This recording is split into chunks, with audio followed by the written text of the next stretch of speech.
국제형사사법공조입니다. 형사사건의 수사, 기소, 재판 절차와 관련해서 다른 국가와 협력하는 것이 되겠죠.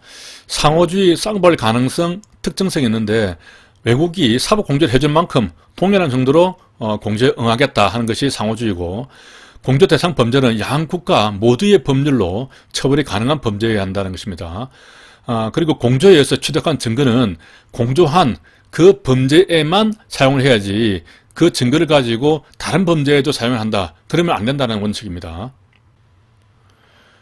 공조조약과의 관계를 보면은 공조조약과 국제형사사법공조법의 규정이 상충을 하면 조약이 우선을 합니다. 우리가 다른 나라와 수사 공조를 위해서 가장 기본적인 내용만 규정을 한 것이 공조법인 것이죠.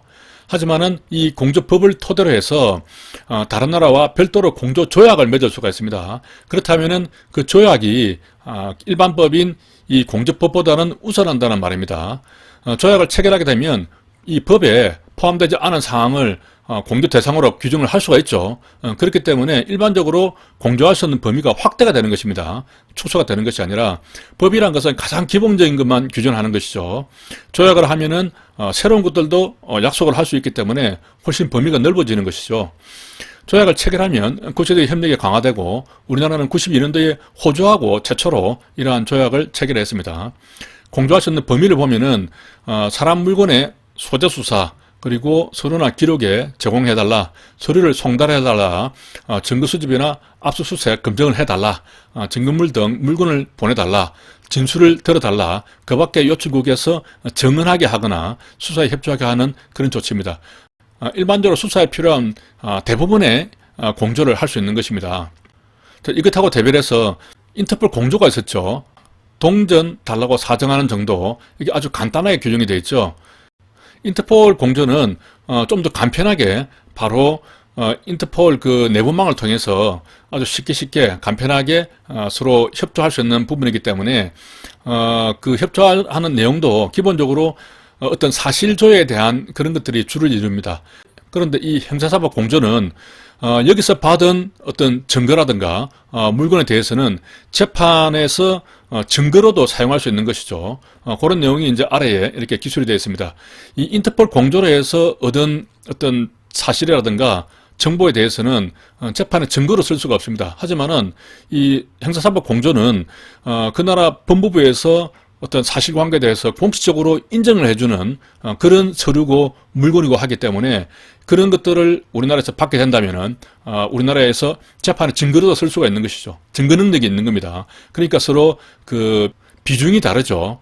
그만큼 이 공조 조약에 의한 공조는 절차가 좀 더 까다롭고 공식적이고 그러한 내용이 되겠습니다. 자, 임의적 거절 사유가 있습니다. 우리나라의 주권이나 국가안전보장, 안녕질서 또는 미풍 양속을 해할 우려가 있는 그러한 공조 요청에 대해서는 임의적으로 거절할 수 있다는 겁니다. 또 공조한 범죄가 정치적 성격을 가지고 있거나 정치적 성격을 지닌 다른 범죄에 대한 수사, 재판 목적이라고 인정이 되면은 공조를 할 수도 있고 안 할 수도 있습니다. 인종이나 국적, 성별, 사회적 신분, 특정 사회단체에 속한다는 사실, 또 정치적 견해를 달리한다는 이유로 처벌을 받을 우려가 있는 경우, 한마디로 이야기하면은 차별 우려가 있는 것이죠. 이러한 차별 우려가 있으면은 공조를 할 수도 있고 안 할 수도 있습니다. 대한민국의 법률에 의해서 범죄를 구성하지 아니하거나 공소를 제기할 수 없는 범죄, 우리나라 법에 의해서는 범죄가 안 되는 것이죠. 양벌성이 없습니다. 양벌성이 없는 경우에는 공조에 응할 수도 있고 안 할 수도 있다는 겁니다. 또 요청극에 보증이 없는 경우, 전체적으로 두 문자를 따서 암기를 하면은 주정차 양보가 되겠습니다. 주정차 하려는데 주정차 양보를 해달라 그러면은 양보해 줄 수 있죠. 해줄 수도 있고 안 할 수도 있는 겁니다. 그렇게 암기를 할 수 있습니다. 자, 이것하고 유사해서 구별해야 되는 개념이 공조를 안 한다는 게 아니라 공조를 연기하는 부분이 있습니다. 이 공조된 범죄가 우리나라에서 재판이나 수사 중이다. 이런 경우에는 이 끝나고 공조해 줄게. 이렇게 연기를 하는 것이죠. 이것은 거절이 아닙니다. 두 문자를 따면 재수가 되죠. 재수는 학교에 안 가겠다는 것이 아니죠. 단지 입학이 연기될 뿐입니다. 재수는 연기다. 그렇게 생각할 수 있겠습니다. 범죄인 인도법입니다. 먼저 원칙을 보면은 정치범 불인도 원칙이 있습니다. 우리나라는 정치범 불인도 원칙을 명문으로 규정을 하고 있습니다. 어떠한 행위가 정치범에 해당하는지에 대한 구체적인 열거는 없습니다. 정치범을 인도하지 않는다 하는 원칙은 규정이 되어 있지만 어떤 경우가 정치범에 해당하는지 구체적인 열거는 없다는 얘기입니다. 정치범죄는 국제법상 불확정적인 개념이기 때문에 이에 대한 판단은 전적으로 피청구국, 그러니까 청구 요청을 받은 그 나라에 의존하는 것이죠. 이런 정치적 분쟁 상황에서 탄력적으로 대응하기 위함이다 라고 설명이 되어 있고, 정치범이라 하더라도 인도할 수 있는 예외적인 경우가 있습니다. 이런 경우가 바로 원조녀죠. 우리가 원조 교제, 원조녀가 있죠. 정치범이라 하더라도 원조녀는 인도를 해야 됩니다. 자, 국가 원수, 정부 수반 등 그 가족의 생명 신체를 침해하거나 위협하는 범죄, 아주 중요한 범죄죠. 이런 경우는 비록 정치범이라 하더라도 인도를 합니다. 다자간 조약에 따라서 한국이 재판권을 행사하거나 범죄인을 인도할 의무를 부담하고 있는 범죄, 당연하죠. 조약에 따라서 의무를 부담하니까 의무에 따라서 보내줘야겠죠. 여러 사람의 생명 신체를 침해, 위협하거나 위험을 발생시킨 범죄, 예를 들면 항공기 불법 납치, 집단 학살, 전쟁 범죄, 야만 낙탈 행위, 이런 경우에는 비록 정치범이라 하더라도 인도를 해준다는 겁니다. 자, 군사범 불인도 원칙, 탄핵이나 항명 등의 군사범죄를 인도하지 않는다는 원칙인데 우리나라에는 명문 규정이 없습니다. 최소 중요성, 어느 정도 중요한 범죄만 인도한다는 것인데 우리나라는 사형무기 장기 1년 이상입니다. 이 경우에 인도를 하는데, 자, 여기서 우리 회사에서 이 연도가 나오는 것이 몇 개 있기 때문에 다시 한번 정리를 해보겠습니다. 인터폴 적색 수배를 할 때는 2년 이상 범죄에 한했죠. 그리고 체포영장이나 구속영장이 발부된 경우에 한했습니다. 외교부에서 여권 발급을 거부할 수 있는 사유로서는 2년 이상 범죄로 기소가 되었거나 3년 이상 범죄로 기소 중지된 경우죠. 그리고 국외에 있는 경우에는 여권 발급을 거부를 했습니다. 이렇게 이제 2년짜리도 있고 3년짜리도 있는 것이죠. 근데 범죄인 인도법에서는 최소 1년 이상 이렇게 돼야 된다는 겁니다. 자, 쌍벌 가능성입니다. 양국가의 법률에 의해서 범죄가 구성되어야 한다는 것이고, 특정성의 원칙은 인도 요청된 범죄를만 처벌해야 되고, 또 그 사람을 제3국에 인도해서는 안 된다는 원칙입니다. 자국민 불인도의 원칙, 자국민을 인도하지 않는다는 원칙인데 우리 한국은 임의적인 거짓 사유입니다. 이 자국민 불인도 원칙에 대해서 대립법계하고 영미법계하고 조금 입장은 달리하죠. 대립법계는 기본적으로 속인주의입니다. 그리고 영미법계는 속지주의죠. 우리나라는 속인주의입니다. 속인주의는 자국민을 인도하지 않는다는 원칙입니다. 왜냐하면은 재판권을 가지고 있거든요. 비록 외국에서 범한 범죄를 하더라도 속인주의이기 때문에 그 사람은 우리나라에서 처벌할 수 있다는 겁니다. 예를 들면은 우리나라 사람이 필리핀에서 어떤 성매매를 했다 하더라도 그 사람이 한국에 들어오면은 그 사람을 한국에서 처벌할 수 있는 겁니다. 그러니까 굳이 우리나라 사람을 필리핀으로 다시 보낼 이유가 없겠죠. 근데 영미법은 속지주의입니다. 이 경우는 예를 들어서 미국 사람이 우리나라 이태원에서 한국 사람을 죽였어요. 그럼 살인사건이죠. 그런 다음에 다시 미국으로 돌아갔단 말입니다. 그러면 미국에서는 그 미국 사람에 대해서 재판을 할 수가 없습니다. 재판을 하려면은 그 미국 사람을 다시 우리나라로 보내가지고 우리나라에서 재판을 받게 해야 되는 것이죠. 그것이 속지주의입니다. 자기 나라에서 범죄가 발생 안 했기 때문에 재판권이 없다는 주의거든요. 그러니까 어쩔 수 없이 자국민을 다른 나라로 보낼 수밖에 없는 것이죠. 그래서 이전에 그 미군이 이태원에서 살인한 사건이 있었는데 결국에는 미국에서 그 사람을 인도받아서 우리나라에서 처벌을 했죠. 현재 그 교도소에 있죠. 자, 이와 비슷한 케이스가 현재 그 홍콩 사태죠. 이 홍콩도 예전에 그 영국의 지배를 받았습니다. 그래서 속지주의를 취하고 있습니다. 작년에 무슨 일이 있었냐면은 홍콩 남녀가 그 애인 사이입니다. 대만에 놀러 갔죠. 그리고 남자가 여자를 살해를 했습니다. 남자가 여자의 그 지갑에서 물건을 좀 훔쳐가지고 홍콩으로 돌아왔습니다. 이후에 대만에서 이 살인 사건이 났다는 것을 알고 또 범인이 그 남자친구라는 것을 알고 홍콩에다가 그 범인을 보내달라, 우리나라에서 살인죄로 처벌을 하겠다, 이렇게 요청을 한 것입니다. 홍콩은 속지주의이기 때문에 이 대만에서 발생한 이 살인 사건에 대해서 증거가 있음에도 불구하고 그 홍콩 사람을 처벌을 할 수가 없는 겁니다. 만약에 우리나라 같으면은 대만에서 그렇게 살인을 하고 한국에 들어왔다면은 그 사람을 바로 살인자로 기소 붙여서 재판할 수 있겠죠. 그런데 홍콩은 속지주의이기 때문에 그렇게 못하는 거죠. 다만 그 홍콩 사람이 여자친구의 그 돈을 훔쳐가지고 그것을 가지고 홍콩으로 왔기 때문에 그 훔친 물건을 가지고 홍콩에 들어오면 자금 세탁 방지법에 의해서 홍콩에서는 처벌이 되거든요. 우리나라 같으면은 절도 후에 그 불가벌적 사후행위라고 해서 처벌할 수 없는 범죄가 되는데 홍콩 같은 경우는 검은 돈이다 이거죠. 불법 행위로 취득한 돈을 가지고 홍콩으로 이동을 시키면 그게 범죄가 됩니다. 그 자금 세탁 방지법으로 인해서 한 2년 정도 징역을 살리죠. 그리고는 작년에 출소를 했습니다. 근데 이 시점에서 대만은 그 범인을 보내달라 그러고 홍콩에서는 이제 의견이 나뉘게 된 겁니다. 이 사람을 대만에 보내주려고 하면은 대만하고 홍콩 사이에서 범죄인 인도 조약이 체결되어 있어야 되는데 그런 조약이 없었던 거죠. 우리나라하고 홍콩은 인도 조약이 있습니다. 그렇기 때문에 이런 상황이 벌어지면은 서로가 협조를 할 수 있겠죠. 하지만은 대만하고는 그런 인도 협정이 없는 것이죠. 그렇다면은 요 아래에 설명이 되는 인도조약 미체결국이라도 향후 유사 범죄에 대해서 인도 청구에 응한다는 보정을 하면은 상호주의에서 사람을 보낼 수가 있는 겁니다. 그러니까 대만과 홍콩 사이에 비록 조약은 없지만은 이번에 홍콩 사람을 필리핀으로 한번 보내주면은 나중에 대만에서도 유사한 경우에 홍콩으로 범인을 보내주겠다 하는 것이 상호주의가 되는 것이죠. 이런 상호주의에서 이제 홍콩 범죄인을 보내려고 하니까 기본적으로 그러한 내용을 규율한 범죄인 인도법 같은 것이 또 없는 겁니다. 우리나라는 범죄인 인도법이 있죠. 인도법에 따라서 상호주의가 규정이 되어 있기 때문에 이에 의해서 조약이 없더라도 보낼 수가 있는데 홍콩은 이 인도법이 없는 것이죠.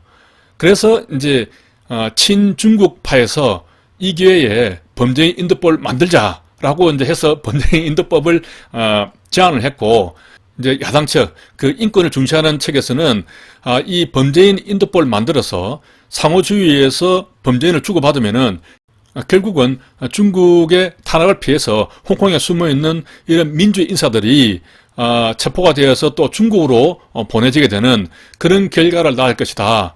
그래서 이 범죄인 인도법 제정을 반대를 한 겁니다. 그렇게 작년 한 해 동안 범죄인 인도법을 만들자, 또 반대한다. 이것 때문에 홍콩 전체가 계속 그 집회 시위에 휩쓸리게 된 것이죠. 관광객들도 제대로 관광을 못하게 되고, 그러다가 이제 코로나가 와가지고 지금 잠잠 수면 밑으로 깔아놨는데, 이 상황에서 중국에서 지금 보니까 홍콩이 이런 식으로 중국에 반항하는 것이 탐탁지 않은 것이죠. 그래서 결국에는 홍콩 보안법을 만들어 가지고 중국에 반대하는 그런 홍콩 시민들을 우리나라의 국가보안법 같은 그런 보안법으로 체포하겠다 해서 이제 홍콩 보안법을 만들어 가지고 현재 많은 인사들이 체포가 돼서 구금이 되어 있는 그런 상황이 되겠습니다. 지금 이 홍콩 사태를 보면은 이러한 뭐 속지주의라든가 또 상호주의, 범죄인 인도법 이런 것들을 종합적으로 실사례하고 연결시켜서 이렇게 공부를 할 수가 있는 것이죠. 자, 유형성의 원칙을 보면은 범죄인 인도가 범인 처벌에 유용해야 된다는 원칙이죠. 시효가 소멸했거나 사멸한 경우에는 인도 대상에서 제외된다는 의미가 되겠습니다. 자, 인도 거절 사유를 보겠습니다. 인도 거절 사유에는 절대적으로 거절할 수 있는 사유가 있고 또 임의적으로 거절할 수 있는 사유가 있습니다. 형사사법 공조조약에서는 임의적 사유만 있었죠. 그런데 범죄인 인도법에는 절대적 사유도 있습니다. 자, 내용을 보면은 인종, 종교, 국적, 성별, 정치적 신분 등의 이유로 처벌될 우려가 있다. 이 경우는 차별할 우려가 있는 것이죠. 자, 인도 범죄를 범했다고 볼 상당한 이유가 없다. 그리고 한국 법원에서 재판 중이거나 확정됐다. 한국 또는 청구국의 법률에 공소시효 또는 형의시효가 완성이 됐다. 이런 경우에는 절대적으로 보내면 안 된다는 겁니다. 자, 여기서 두 문자를 따면은 차이, 제시가 되겠습니다. 차이 나게 제시하면은 절대적으로 줄 수가 없습니다. 우리가 거래를 할 때 10,000원짜리 물건을 팔려고 하는데 상대방에서 한 3,000원 이렇게 불러버리면 너무 차이나게 제시하죠. 그러면은 절대적으로 물건을 줄 수가 없습니다. 이렇게 차이나게 제시하면은 절대적으로 물건을 줄 수 없다. 그렇게 생각을 하시면 되고, 자, 이미지 사유를 보면은 인도 범죄의 일부가 한국 영역 내에서 행해진 경우, 또 범죄인이 한국 국민인 경우, 이 경우가 이제 자국민을 안 보낼 수 있다는 것이죠. 인도 범죄 외의 범죄가 한국 법원에 재판 중이거나 또 집행 중 또는 면제받지 아니한 경우, 그러니까 인도 요청된 범죄 그 외에 다른 범죄하고 연관되어서 그 다른 범죄를 현재 재판하고 있다면은 그것이 끝날 때까지는 좀 보내기 어렵겠죠. 또 인도 범죄에 관해서 제3국, 천국이 아닌 외국입니다. 거기에서 재판받고 이미 처벌을 되었거나 또 처벌받지 않기로 확정이 된 경우, 그런 경우라면은 또 안 보낼 수도 있는 것이죠. 또 인도 범죄의 성격과 범죄의 환경들을 고려해서 인도가 비인도적이라고 인정될 때 이러한 모든 것을 감안하고서도 그렇게 보내는 것이 비인도적이다. 그러면은 안 보낼 수 있다는 겁니다. 자, 이것은 두 문자를 따면은 한국 국민, 외제, 인삼, 비인도적이 되겠습니다. 그래서 한국 국민한테 외제 인삼을 주는 것은 상당히 비인도적이죠. 우리나라의 인삼이 더 좋은데 다른 나라에 외제 인삼을 준다? 상당히 비인도적입니다. 그래서 안 받을 수 있는 겁니다. 거절할 수도 있다. 이렇게 암기를 할 수 있겠습니다. 자, 외국인의 인도 청구가 되면은 어떻게 처리되는지 절차를 보면은 인도 조약에 인도 법하고 다른 규정이 있는 경우에는 조약 규정이 먼저 따른다고 했습니다. 그리고 절차는 상대방은 이제 외교부 장관이 우리 외교부 장관에게 요청을 하는 것이거든요. 그러면 이제 외교부 장관이 받아서 법무부 장관에게 넘겨주고 법무부 장관은 서울 고등검찰청에 넘겨서 결국에는 고등법원에서 이게 판단을 하게 됩니다. 이 전속 관할입니다. 우리나라에서 이 법원만 인도 청구 사건에 대해서 판결을 할 수 있는 것이죠. 통일선을 기하기 위해서 그렇게 하고 또 그렇게 사건이 많지도 않기 때문에 서울 고등법원이 전속 관할로 한다 하는 것입니다. 자, 외교부 장관은 이러한 요청을 받게 되면 인도 조약이 체결되어 있는지 또 인도 조약이 없다면은 그런 상호성에 대해서 보정하고 있는지 또 인도가 가능한 대상 범죄인지 이런 이제 기본적인 현실적인 내용을 확인을 하겠죠. 관계서를 첨부해서 법무부 장관에게 송부를 하게 됩니다. 그러면은 법무부 장관은 이제 인도 조약이나 인도 법에 따라서 범죄는 인도할 수 없거나 또 인도하지 아니하는 것이 타당하다고 인정하는 경우 이 타당성에 대해서 기본적으로 법무부 장관이 검토를 합니다. 그러니까 법무부 장관이 사실상 1차적으로 심사를 하게 되는 것이죠. 심사한 결과 타당하지 않다고 판단이 되면 인도 청구 심사 명령을 하지 않고 그런 사실을 외교부 장관에게 통지하는 것으로 해서 마감이 되어버리는 것입니다. 타당성 검토는 장관이 합니다. 판사가 하는 것이 아닙니다. 자, 법무부 장관은 인도하는 것이 타당하다고 판단이 되면 그 심사 여부를 위해서 서울 고등검찰청 검사에게 인도 심사 청구하라고 명령을 내리는 것이죠. 이것이 인도 심사 청구하라는 명령입니다. 그렇게 되면은 이제 그 검사는 명령을 받았으니까 전속 과달인 서울 고등법원에 심사를 청구하게 되겠죠. 다만 이제 범죄인의 소재를 알 수 없는 경우에는 그러하지 아니하다. 이때는 이제 필요한 경우에는 그 인도 구속영장을 발부를 받아가지고 그 대상자를 또 구속을 하기도 합니다. 자, 범죄인 구속이 되면은 검사는 3일 내에 인도 심사 청구를 합니다. 그리고 법원은 2개월 내에 인도 심사를 마치게 되는 것이죠. 신문기일에서 절차는 공개를 하고 다만 국가의 안전보장, 안녕질서 또는 선량한 풍속을 해할 염려가 있는 경우에는 법원은 결정으로 공개하지 않을 수도 있습니다. 범죄인이나 또 범죄인의 법정 대리인, 배우자, 직계, 친족, 형제자매, 가족, 동거인, 고용주는 변호인을 선임할 수 있게 되겠습니다. 자, 출국 금지 사유와 관련해서 내국인에 대해서는 출국 금지를 하고 외국인에 대해서는 출국 정지를 합니다. 근데 그 사유는 동일합니다. 동일하기 때문에 같이 보면 되겠습니다. 자, 금지 사유를 보면은 수사 목적으로는 한 달, 그리고 도주했거나 기소중지가 되면은 석 달입니다. 혹은 영장이 나와 있으면 그 유효기간 동안에는 금지를 할 수가 있습니다.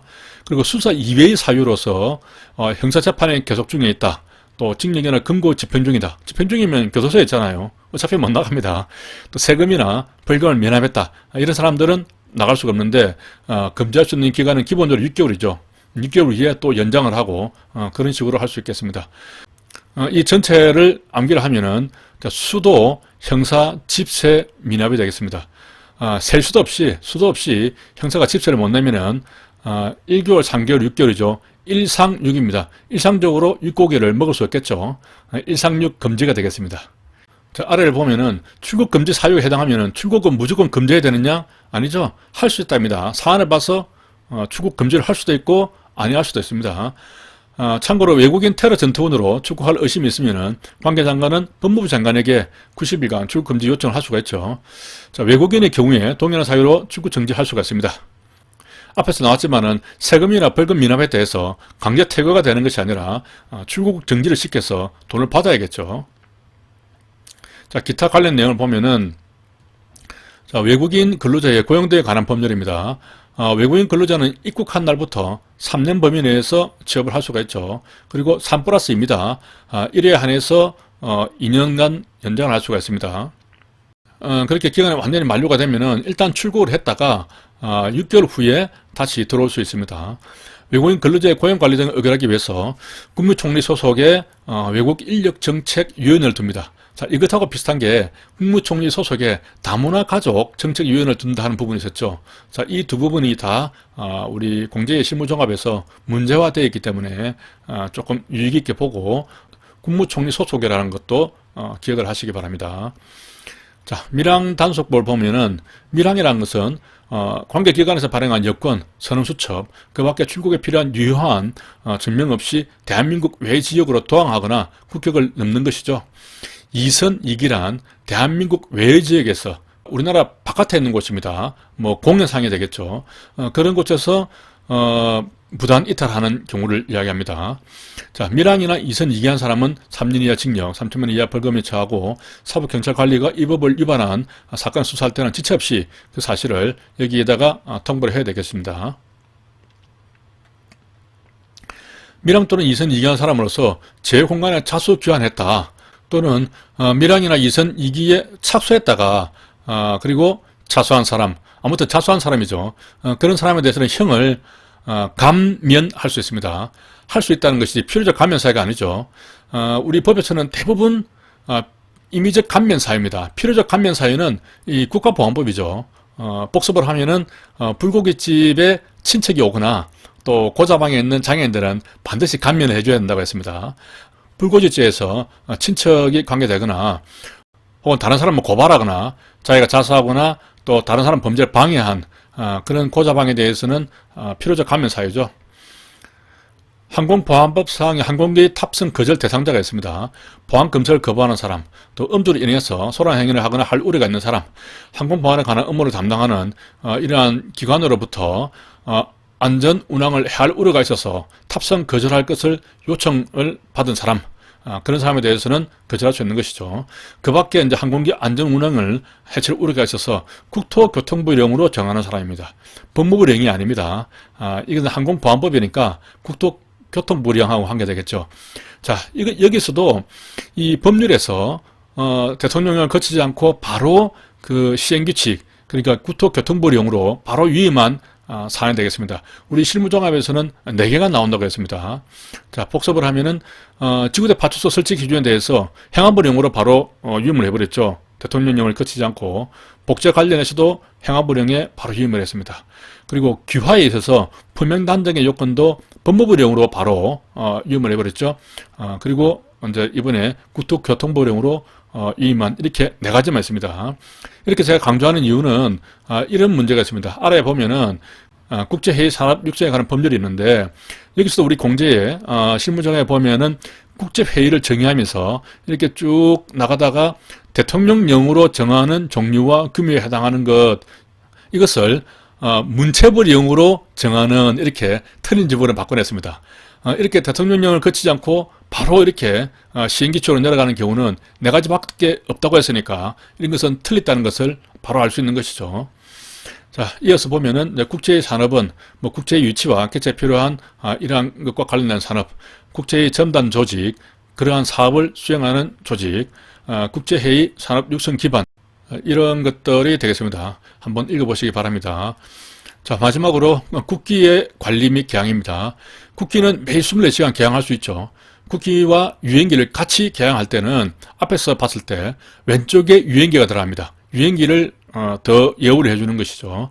단독주택이나 공동주택에서는 앞에서 봤을 때 왼쪽에 국기를 개항을 하고, 제 공간에서는 어떻게 하느냐, 국기 개항 및 강화 시간에 대해서는 주재국의 관례를 따릅니다. 우리나라의 관례를 따르는 것이 아니고, 자, 외국기는 우리나라가 승인한 나라만 개항을 합니다. 원칙적으로. 하지만은 국제회의나 체육대회에 있어서는 우리나라가 승인하지 않은 국가의 국기도 개항할 수가 있습니다. 자, 여기까지 본문의 내용을 마치고 이어서 외사경찰의 나이를 조금 정리를 해보겠습니다. 외국인 등록증이나 여권을 휴대할 의무, 또 지문이나 얼굴을 제공할 의무는 17세 이상에 대해서만 있습니다. 여권 휴대 의무를 위반하면 100만 원 이하의 벌금을 물릴 수가 있죠. 그리고 여권에 대해서는 이제 27세 이하 미혼 자녀까지 할 수 있는 것이 관용 여권이죠. 관용 여권이 가장 많은 관용을 베풀고 있습니다. 자, 일반 귀화는 5년 이상 거주한 성년입니다. 19세 이상이죠. 자, 외국인 선거권은 영주 자격을 취득하고 3년이 지나야 되고 18세 이상이 돼야 됩니다. 지자체나 지자체 의원에 대해서는 선거권이 있는데 국회의원이나 대통령에 대해서는 없습니다. 소파 대상자 범위를 보면은 배우자 21세 미만의 자녀죠. 21세 이상이 된다고 하더라도 생계비의 반액 이상을 의존하고 있다면은 이 사람들에 대해서는 소파의 범위에 들어간다는 겁니다. 그리고 다문화 가족 지원법에 보면은 아동 청소년의 범위를 24세 이하로 보고 있습니다. 자, 여기까지 외사경찰을 마치고 또 실무종합 전체를 마치겠습니다. 여기 마지막 강의까지 열심히 공부하신 여러분들께 박수를 보내드립니다. 그리고 매일 강의 하나씩 반드시 올리겠다고 약속을 하고 그 약속을 지킨 저 자신에게도 박수를 좀 보내겠습니다. 본 진도 강의는 여기까지지만 뒤에 종합편이 남아 있습니다. 종합편도 정리를 해서 올리도록 하겠습니다. 그리고 앞으로도 계속 시험에 필요한 자료가 있으면 영상으로 만들어서 올리도록 하겠습니다. 제가 실무종합을 처음 영상으로 올렸을 때 구독자가 한 300여 명에 불과했거든요. 그런데 65강까지 65일 동안 새로운 구독자가 무려 2000여 명이나 늘었습니다. 정말 대단합니다. 그리고 정말 무거운 책임감을 느낍니다. 제 강의를 들으시고 강의가 정말 재밌다, 귀에 쏙쏙 들어온다, 이런 좋은 댓글을 남겨주신 분들, 그리고 좋아요를 꾹꾹 눌러주신 많은 분들께 진심으로 감사를 드립니다. 여러분들의 성원에 보답할 수 있도록 더욱더 좋은 강의를 만들어 나가도록 하겠습니다. 여러분들이 준비하시는 모든 시험에서 좋은 성적을 얻으시고 반드시 합격하시기를 기원드립니다. 감사합니다.